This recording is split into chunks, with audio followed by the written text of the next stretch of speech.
So I want to discuss digital transformation on tourism and augmented reality and safety checking at crowded sites.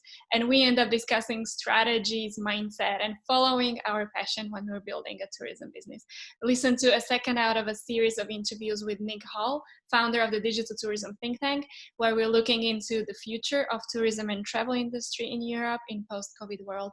If you haven't subscribed to the channel, do so now, because in the previous episodes you might have missed his insights into the nature of the paralysis of the sector, and in the next one, which you will get notified about, you will hear his own personal sharing of career in digital tourism industry. Looking forward to your feedback underneath the video.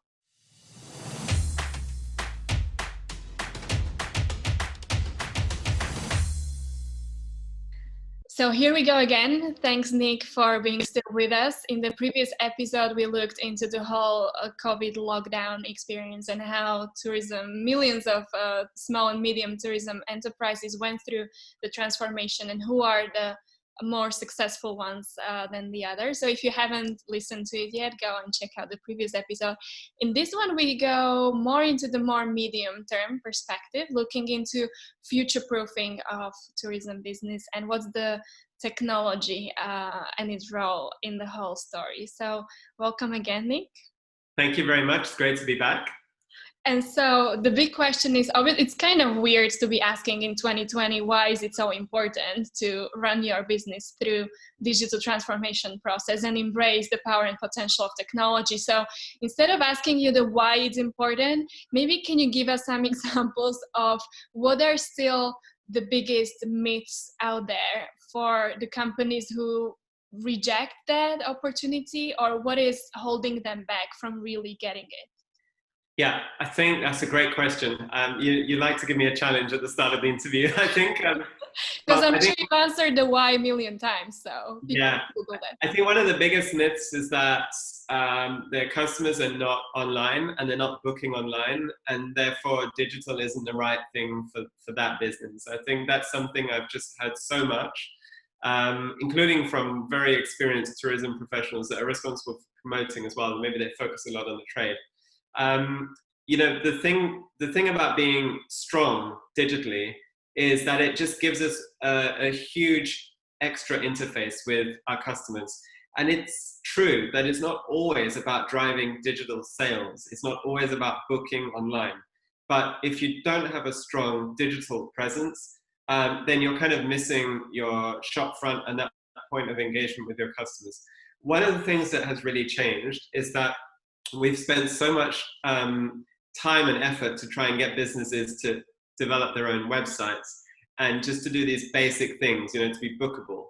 And one of the things that I have seen, and especially in the last 3 to 4 years, is that there are a lot of very successful businesses out there that operate successfully, even quite large businesses, with no website. Now, this is absolutely not my recommendation. I Maybe really it applies for the super luxurious traveling where it's $1 million trades done on a personal network level, no? Exactly. Well, yes, you've got kind of different groups. You've got those that are super strong on word of mouth.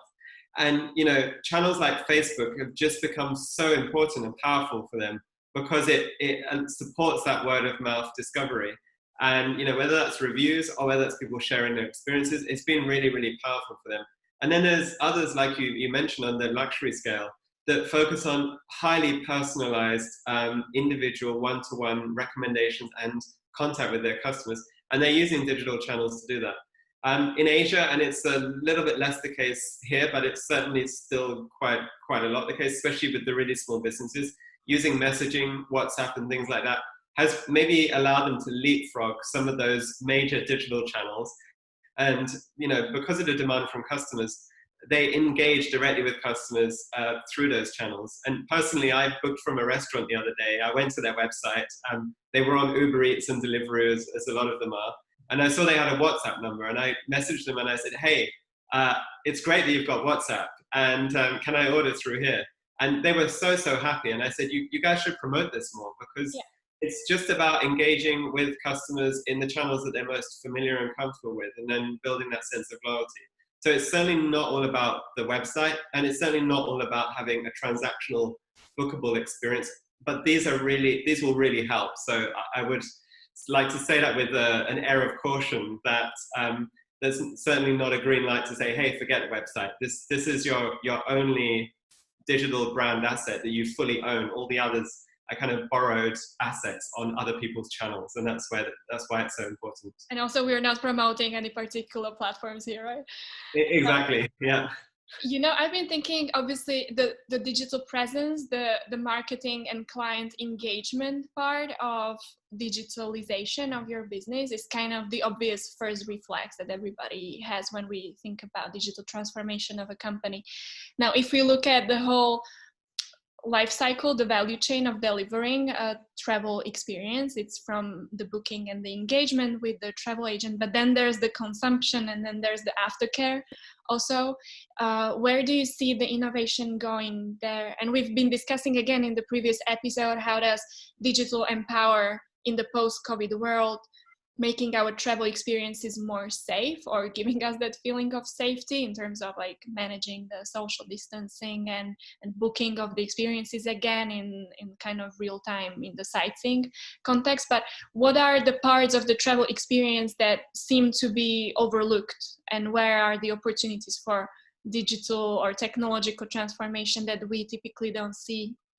Yeah, I think for a small business, they're very often focused on the middle part of that visitor cycle. So as you mentioned, we go from awareness to discovery when we understand more, through to learning more and planning, through to booking, and then experiencing and using social and sharing, through to loyalty, and that's newsletters and things like that. A lot of small businesses focus almost entirely on the transaction, and they focus on the booking. And sometimes they only pick up the relationship with their customers once a booking is received through another platform. So they have very, very little opportunity to control the way in which their services, their experience is provided digitally, the engagement and relationship with their customer, and therefore the opportunity to upsell or to build a relationship with their customer. So I think, from a small business perspective, pretty much any business perspective actually, trying to broaden that customer journey and try to engage on more parts of the customer journey is a really key opportunity. Going right to the very beginning, which is awareness. The trouble with that is the early stage, the awareness building, that's long-term, and that's a very long-term strategic investment. You can work on creating an image and an identity and using all the digital capabilities to do that, but you might not see the business from that directly. You might have real difficulty in tracing any business from that. And so for a small business, you might struggle to justify it and feel like it's not working.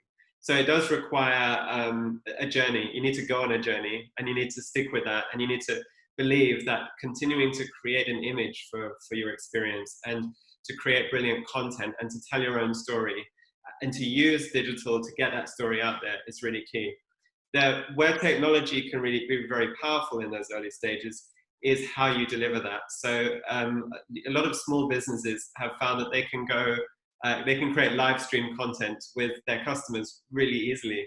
And this is just like one example of how, using the technology that we have in our pockets, it's there and we can do it with a bit of support on how to do that and how to make it work for them. You can see businesses making brilliant content which actually supports that awareness and raises their profile as a business. And then I think at the absolute other end of the scale, and there's a lot in between, simple things like newsletters and customer databases. It's very boring, but it's very, very effective and powerful, especially if people come to your business because of your passion. Then it's a great way to say, we hope you enjoyed the experience. We want to keep sharing with you what we do and what we offer. And, that will result in returning visitors. And especially right now, where we're increasingly going to be focusing on visitors who have an affinity with us, visitors who already know us, and people in our community who might be aware of what we do as a tourism business but have never experienced that. Now is an opportunity to use loyalty to build that relationship, and maybe they'll come back again and again and again. And so what I'm starting to feel as I hear you is that overwhelm that any entrepreneur is likely to have if they are listening to, because as we've been saying before, these are typically 1 to 3 people companies where they've built a lifestyle or a business around their passion. They want to be delivering it. They don't want to go down the rabbit hole of managing databases of their clients, right? And so if I try to tune into, like, there's so many hours in the day during which we have to manage the strategy and outreach and our Facebook channels and deliver the product and then reach back. How do you coach a tourism entrepreneur where it's all on their own shoulders? Is there, for instance, examples of what they typically tend to spend more time on? What is the stuff that they should start dropping in order to create that mental space to develop these new avenues of engagement? Yeah, I think it really comes down to introducing things in the day-to-day way in which they work, both introducing new tools that can help them to work better and more efficiently, but also introducing techniques or opportunities which can be tested. And in the last episode, we talked about the need to test and the need to accept that you might fail as well. I can give you an example. I worked with a local, it's a local kind of farm food supermarket. So it's all about the local environment, and everything is fresh and just really incredible. It really represents the region, and they are, as much as a food business, they're a tourism business, because people who visit the area just visit that just to see that amazing produce. And so building that relationship with customers who know them and are aware of them is really key. And one of the things that worked really well, and we've done with a lot of businesses, is one-to-one business coaching, and actually just giving them the time to listen and understand their context and their situation. There's so many programs and there's so many things which kind of mass deliver, but businesses are individual and they're based on an entrepreneur. And they're, as we said in the last episode, some have a passion to live a lifestyle and some have a passion to grow a business. And so it's quite hard to just roll out programs. There's infinite amount of free training available online. So that's not what's needed. It's really supporting them. In the case of this business, we did two things. We looked at together how to plan and organize everything that needs to be done using some really great digital tools that can just save a lot of time and bring other people onto that. So that's certainly part of digital transformation, was the collaborative part of that, and having a digital collaborative team rather than just notes and notepads, which is good but doesn't necessarily allow you to be consistent. And the other thing was testing new ways of telling a story, allowing people in the business, like the butcher or like the person who meets with the customers every day, to tell their story about what they're doing on a daily basis, and just handing that over to them. These are people who are absolute digital aliens, but with the right support and the right introduction to that, they actually could be great ambassadors for the business. And that's what's happened, and they've really been very successful. So quite simple things, actually. And so I don't want to say that you should be the one leading by example, but if you look at your journey that you went through especially during the COVID period, because you're providing a digital tourism advisory, so it's not the travel experience that you're providing, but you're a part of the ecosystem to some extent. Which were the opportunities that you've discovered for yourself, and how have you shifted your operations during the lockdown? Yeah, that's a great question, and one that requires some humility to answer. I think what we realized on day one, before there was a full lockdown, is that things were getting really tricky for us. We had events planned, and we were literally about to launch them, and our business depends around 40 to 50% on events, and we couldn't launch them even. So we suddenly saw our year's revenue just frozen and unable to do anything. So we immediately went into a process where we had people in the team develop a kind of how might we, a series of workshops, which we did internally, where we brainstormed on what we could do. But, there's no doubt about it. It was, kind of panic mode. What do we do? We're running out of time. Is this going to go? Is it going to get worse? Is it going to get better? And the ultimate question we were asking is, do we postpone? Do we move it? Do we change it? And we just didn't know what to do. So that was really challenging. And we created a kind of table in the office where we all got together. This was before everybody was saying we have to social distance. And we huddled around the table and we created a 2-hour daily session on top of or aside from our daily, normal work. We just put it in the calendar as X War Room X, which was basically the only name we could give it, which was basically our crisis room. It's like a crisis bunker. And we just worked intensively every single day. We stood up, we said, okay, what are we seeing? What's happening? What do we know? And what can we do? And then we worked on solutions. And we turned around a completely new format for the event, for all of our events, which we're about to launch. So that's something that we started right then, and we've carried through to today. And yeah, it requires a kind of investment because, we've had to create a completely new model, and we don't know if it's going to work. Then through that process, we launched lots of other things out of that war room. We launched a podcast, we launched a weekly call, we launched a whole new series of newsletters. We created packs for businesses with recovery plans. We offered free membership to the whole tourism industry. And what we saw was just an enormous, enormous uptake. And the engagement on everything we put out just skyrocketed. And, it led us to ask difficult questions about why this is happening now and why we hadn't seen that level of engagement before. And actually, we were always sort of relatively happy, maybe sometimes disappointed with engagement, despite, this is what we talk about with businesses. Sometimes there was this, frustration or disappointment, why don't we get always the number of click-throughs on our newsletter or the number of shares on a post? And, these are, I think, questions that every business has. And sometimes quite difficult to answer. And then during this period, none of those questions were there. We were only asking, why are so many people sharing it? And why are so many people running towards us when we're doing this? What are we doing differently? And I think the thing is, which is the big question that every entrepreneur is asking themselves all year round, right? So it's just exactly scaled into a new level of frustration when you see everything being on hold and you're doing so much work and exactly it doesn't necessarily transform into immediate results.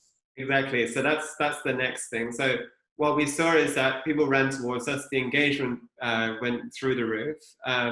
And, on the whole, it's been very positive, and we've learned from this what content works. And what we understood is that two things happened. One, we showed our determination, and we showed in a very strong way that we needed and we wanted to help our customers. And that was a message which was appreciated, first of all, that we wanted to do that. And that means a lot, actually, that people can see that you make that effort. We had a lot of individual emails from like, for example, last week we had Hong Kong Tourist Board say, we can see you guys have really, really worked hard and scaled up. This is just a message that comes out of the blue, and it's really humbling to see that. On the other hand, how does that translate into business? And I think, that's the second difficult question. What did we do wrong before, and why have we been able to engage somehow more authentically by the pressure of failure? The pressure not to succeed drove us to give something directly responding to what people needed rather than trying to sell people something. The second stage for us has been much harder because we've seen an industry paralyzed. And so now we're asking questions, well, why does that not convert? How do we bring those very interested people and turn them into custom? And, we still don't have the answers for that. And I think it goes back to continuing to try and learn from that. We've had to scale down to be a smaller team, so it's harder now to sustain the volume that we had. But that small team, we call it the HAT, the Hyper Agile team. And that small team, which is now just 3 people, are aiming to maintain the same volume of a team of 8. And at the same time, that team is even more resolute on understanding what people need and continuing to design the solutions we're building. The event that I mentioned that we redesigned right at the beginning, continue to design around people's needs. So sometimes the pressure of failure, and I don't know what the end result here will be, but I think sometimes the pressure forces you to look at things differently. And what it's done with us, something as simple as an event where we need people to buy tickets and we need sponsors to buy sponsorships. and they're both frozen right now. They both say we have no income and we can't spend any money. So it's forced us to look at very radical business models where we say to them, well, what would you pay for? How would you pay for it? And how can we give you something that will help you grow your business? And of course, we've always thought that our solutions help them grow their business, but now we're asking them directly, how do we help you with your business? So it goes right back to, what are our customers' needs and how are we able to support them as a business? I think that's a lesson that can apply for every single business. It's unbelievable how I wanted to have a conversation about digital transformation of the sector, and we end up going into business strategies all the time. Is this the way it is? Is this also how your education and consulting journey with the travel companies looks like, that they approach you to fix their technological side and you end up going into discussing mindset and strategies? Yeah, I think my kind of expertise and experience has always been based on technology and digital. I launched the first kind of travel podcast, which was really successful, and that got me into everything else after that. What I have seen over and over again over the years, I've done a lot of keynotes on digital trends, transformation. I've spoken so much about the advent of new technologies, and I'm personally very excited by it. And we could have a long conversation about what could be possible and how things could be done in the future. But when businesses come and they ask for support and they ask about a new technology or what technology should I be using, basically it's the wrong question to ask, because technology is there to solve or serve a purpose. But if you don't know what your purpose is, or if you don't know what you're trying to solve, then technology serves no purpose. And what is important when it comes to digital and technology is understanding the capability, understanding what is possible, and understanding what tools are at your disposal to use. And of course, data has huge potential. Organizing and understanding customer data, collecting data is really, really huge, and doing that in the right way. So GDPR is also just as one example of how data has changed, has forced us to also, ironically, go back to these simple questions about how we use data, not just exploiting it for its maximum potential. But that has also been a question of, we need to ask our customers for permission. We need to ask our customers if they are happy for us to use their data, and explain to them that using that data, we will use that data to improve their experience. And even these kind of things go right back to the customer, the human behind it, and how we kind of leverage that. And it's the same with something like AR technology. AR has so much potential to create hybrid digital experiences. If you walk in the woods, for example, to follow an AR trail and discover augmented reality, for those who don't know. Yeah, augmented reality. Yeah, that's right. So, discovering through the lens of your phone all the nature around you, and following a trail, and you can almost create product where there isn't product because of digital. You can create this kind of digital product in a real environment. So what we're going to see is definitely technology and real life just increasingly becoming woven together, so that actually we don't really see technology. But you can't apply technology without understanding what purpose it can serve. Yeah.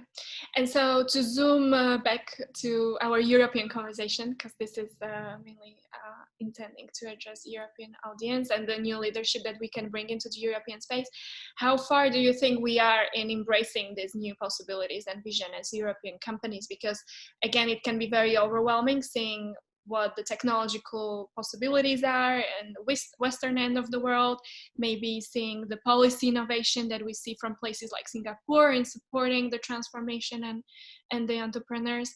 How far are we in Europe? How competitive are our small and medium enterprises in embracing these opportunities? It's a very interesting question, because I think right now we see the world advancing, but moving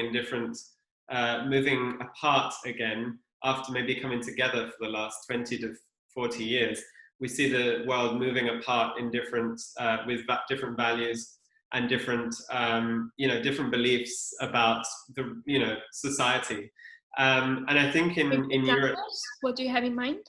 well, without kind of moving this into a political context too much. Yeah, that's what I was wondering, if you're speaking the big politics or values in terms of really of the tourism travel product. I think really, macro level politics, because actually I think when we look at consumers, maybe there's not so much difference between people all over the world. I think we know that, the kind of human instinct and human wish for certain things is actually, the same everywhere. But what we see is, how governments approach technology really is varying in a very big way. And so you've got some governments which see the potential maybe beyond how we in Europe have seen the potential, to control and to use data and to basically have effectively a reading on every single action, interaction, behavior, sentiment, change, right through to things like facial recognition, which means we can also see where people go and log that in databases. So, that is that's one end of technology. And I think what's happening in Europe is really, really positive, because I think there is a very strong sense of civil liberty, a very strong sense of duty to citizens to protect them and to protect their privacy. And this has been, really at the forefront of how the EU, for example, has shaped its policy. And I think it's not always understood very well by consumers or just regular citizens. But there is this strong sense of working to protect their kind of private life, if you like. That has contributed to the huge growth in travel in Europe. Just very simple steps that have been taken. The open skies, for example, and then coupled with that, those companies who have embraced technology by creating digital businesses. Ryanair is a perfect example of an airline that just was one of the first to go fully online and to just actually penalize customers for using non-digital methods, which you could argue is not necessarily a progression. But it's a good example of new products, and that result of that sort of example means that air travel became more accessible because it became more affordable, because they were able to bring down the costs. But with everything, there's pros and cons. That maybe comes at the cost of jobs, but it maybe comes at the benefit of other jobs. So yeah, totally. I feel like we're going deeper into Brussels policy conversation away from business strategies, which again is a great transition to our next episode, where we will look into your personal story of you as a digital tourism entrepreneur, and also your engagement with the European policy making world here in Brussels. So for those of you listening to us, don't hesitate to click on follow and subscribe to be notified about the next episode. And we look forward to speaking to you next week again. Thanks a lot. Looking forward to it. Don't leave yet. Thanks for being part of this conversation. Now there's still a couple of action points. Leave your likes and comments underneath this interview to see what are the pending questions. Share this with everybody around you, because we are all part of the tourism, travel, and hospitality industry in one role or another. And last but not least, click on the subscribe button so that you are notified about future episodes, either on YouTube, on the channel of myself, Lucia Kleshtincova, or on all podcast apps as Lights on Europe. Bye.